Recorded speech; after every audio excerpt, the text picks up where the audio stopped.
Hello, and welcome to episode 5 in the Disciplining and Discipling Like Jesus video series, where we will be learning the 12 practical ways to discipline and disciple our children like Jesus.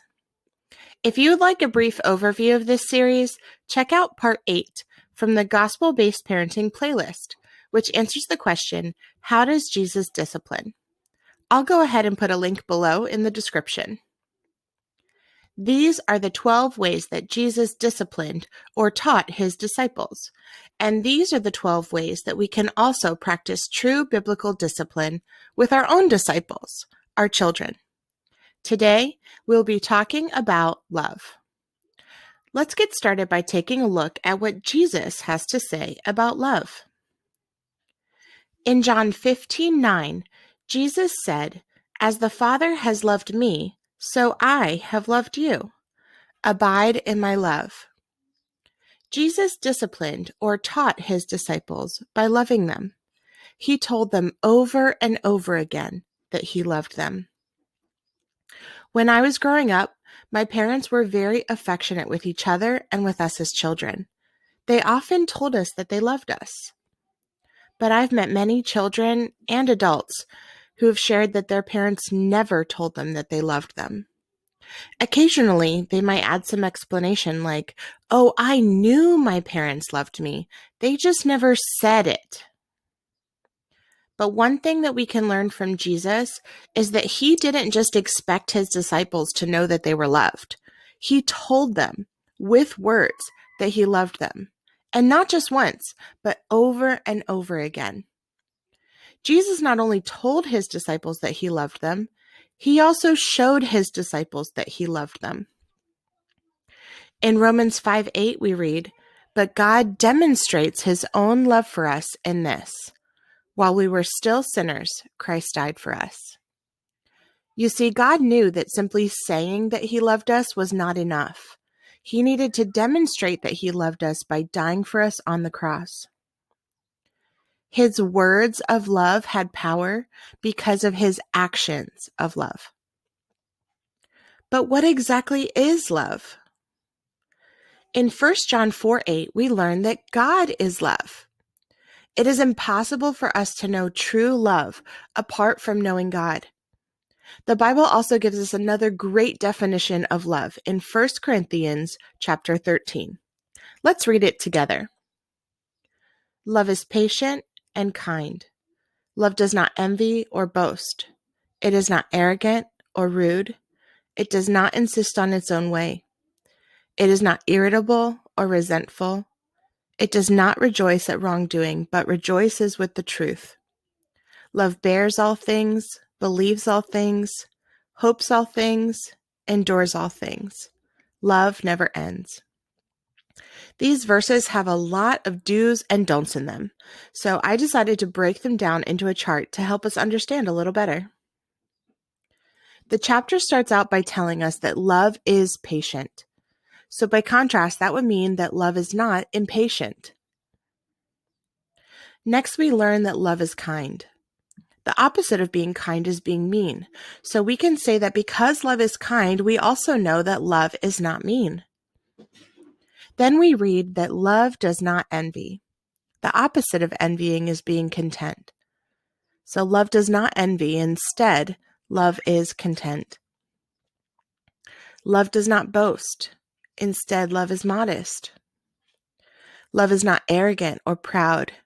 Instead, love is humble. Love is not rude. Instead, love is gentle. Next, we learn that love does not demand on or insist its own way. Love is not demanding, but instead it is flexible and considerate of others.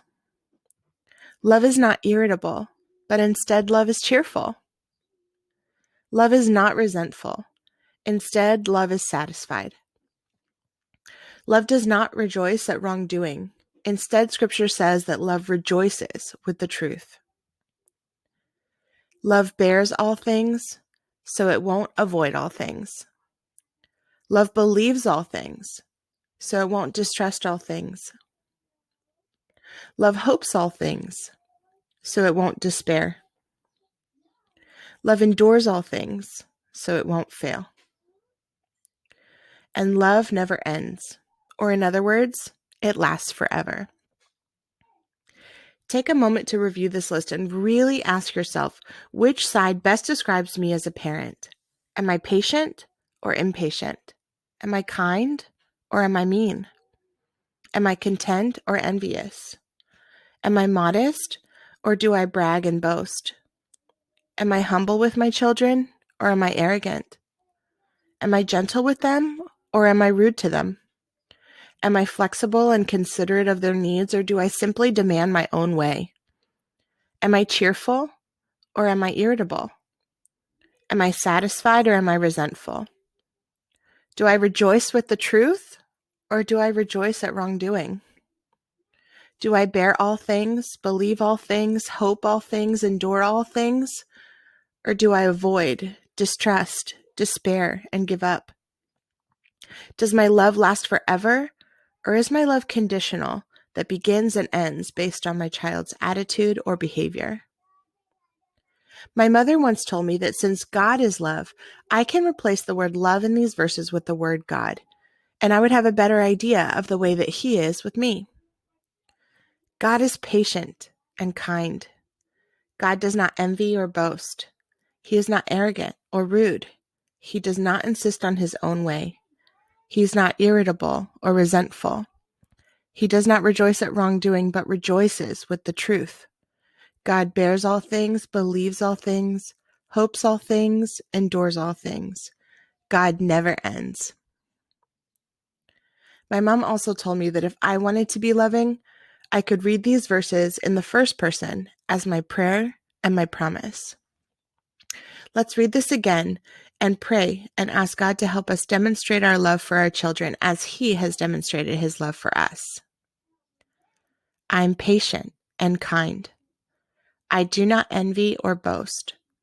I am not arrogant or rude. I do not insist on my own way. I am not irritable or resentful. I do not rejoice at wrongdoing, but rejoice with the truth.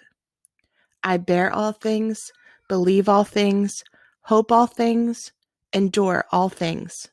My love never ends. And I want to take a look at one last verse found a few chapters later. 1 Corinthians 16, verse 14 says, "Let all that you do be done in love." Literally everything.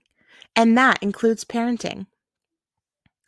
Now, I know you must be thinking, of course I love my children, but love is so much more than just a nice feeling. Our love for our children must be demonstrated with our words and our actions, just like Jesus demonstrated His love for us with words and actions. So I want you to take an honest look at this chart again and ask yourself, am I parenting my child in love? Am I disciplining or teaching my child in love? Am I discipling my child in love? And if your answer is no, then continue to pray and ask God to help you love your children the way that He has loved you. And remember, we love because He first loved us. And this concludes part 5 in the Disciplining and Discipling Like Jesus video series. Take some time to leave a comment sharing your experience with love. Did your parents tell you that they loved you? How did your parents show you that they loved you? What is one way this week that you will focus on loving your children as God has loved you? And be sure to check out part 6, where we will be learning to discipline or teach our children through patience. This video series is based on my book, Gospel-Based Parenting, which is available for purchase on Amazon.com. You can also download a free copy of my book from my website, www.peacefulworldschoolers.com.